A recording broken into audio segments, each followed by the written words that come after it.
This is Musings and Counsel from London Baker Law with Debbie London Baker. Well, let's talk about what are some of the components of a good estate plan. Okay, so basically, people need what's called a last will and testament, and that's about how you want your property disposed of after you pass. Tangible personal property, which is anything but money. Okay, and probably houses and houses. Cars are included in tangible personal property. So the will talk to that. Who do you want to manage that process? Who do you want to be in charge of that process? It allows you to list everything you own and who you want it to go to, which is a pretty cool thing. You mind me telling you my favorite story some other time about standard sticks? But in any event, so that's the will. The documents that are really necessary while you're here are your durable power of attorney. So there's a durable power of attorney in Florida which goes into effect the moment you sign it, which means you really want to trust somebody because they can sell your house, change beneficiaries, they can do all sorts of things financially. You really want to trust them with it. But that's all your financial stuff. That's the power of attorney, and it becomes relevant if I need to write a check on Steve's account and I have his power of attorney. I can use the power of attorney to write a check or to access all of his online accounts if he does everything digitally, but it gives me the legal right to do that.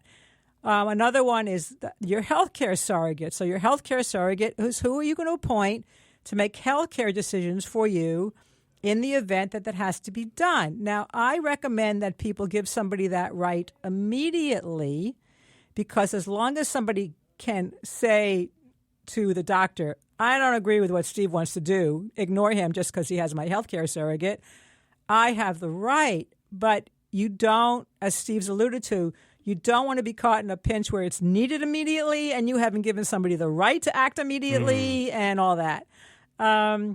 We do living wills, which is about, okay, for those of us in Florida who've been here a while, you're in a Terry Schiavo situation, but you've got somebody who's got end-stage dementia or brain injuries, and they're in what they call a persistent vegetative state. Do you really want surgery? Do you want feeding tubes?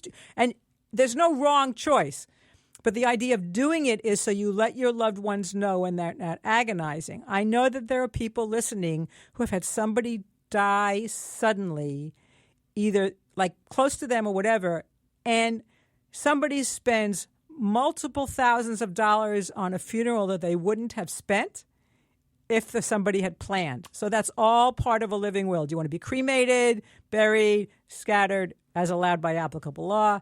And it gives your family peace of mind. Now, will your family argue? Certainly it's potential. But if I can hold up, or Steve can hold up to his sister, this is what Mom wanted, so go away and leave me alone. I didn't even agree with it. She just knew I would honor it, and you wouldn't. Right? So we're doing what Mom wanted. There are Facebook pages that I'm members of that I see literally every day people asking questions of things that we're talking about right now. And had they had that documentation in place ahead of time, the kids, the grandkids, the cousins, the aunts, the uncles, all of these people wouldn't be arguing. Right. They wouldn't be scrambling, trying to figure out what to do and how to do it and going to court and hiring another attorney because they're going to fight over this or that. All of this stuff can be sorted out, and you're doing your family a favor. A wonderful favor by planning all of this stuff out. This has been Musings and Counsel from London Baker Law. Learn more at londonbakerlaw.com. Thanks for listening.